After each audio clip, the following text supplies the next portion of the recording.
Sharjah CSI Malayalam പാരീഷിന്റെ ഈ വർഷത്തെ കൊയ്ത്തുത്സവം ശ്രദ്ധേയമായി. UAEയുടെ വിവിധയിടങ്ങളിൽ നിന്ന് നൂറുകണക്കിന് വിശ്വാസികൾ ഉത്സവത്തിൽ പങ്കെടുത്തു. വികാരി ഫാദർ സുനിൽ രാജ് ഫിലിപ്പ് ആഘോഷങ്ങൾക്ക് നേതൃത്വം നൽകി. പാരമ്പര്യത്തെ മുറുകെ പിടിച്ചാണ് ഷാർജയിലെ ആദ്യ ഫല പെരുന്നാൾ നടന്നത്. ഷാർജ CSI പാരീഷിലെ ഇടവക അംഗങ്ങൾ ഉൾപ്പെടെ 1500-ലധികം വിശ്വാസികളാണ് പരിപാടികളിൽ പങ്കെടുക്കാനെത്തിയത്. വികാരി ഫാദർ സുനിൽ രാജ് ഫിലിപ്പ് ആഘോഷങ്ങൾക്ക് നേതൃത്വം നൽകി. രാവിലെ 8 മണിക്കുള്ള വിശുദ്ധ ആരാധനയോടനുബന്ധിച്ച് ജനറൽ കൺവീനർ എബി ജേക്കബ് താഴികയിലെ നേതൃത്വത്തിൽ എത്തിച്ച ആദ്യ ഫലം ഇടവക വികാരി സ്വീകരിച്ചതോടെയാണ് പരിപാടികൾക്ക് തുടക്കമായത്.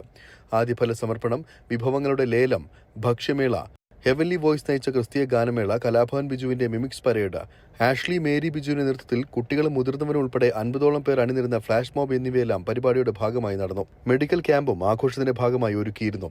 കൺവീനർമാരായ എബി ജേക്കബ് താഴികയിൽ, ബിജു തോമസ് ഓവനാനിൽ, പബ്ലിസിറ്റി കൺവീനർമാരായ രഞ്ജി തോമസ് മാത്യു, എബി എബ്രഹാം, VM ജോൺ തുടങ്ങിയവർ നേതൃത്വം നൽകി.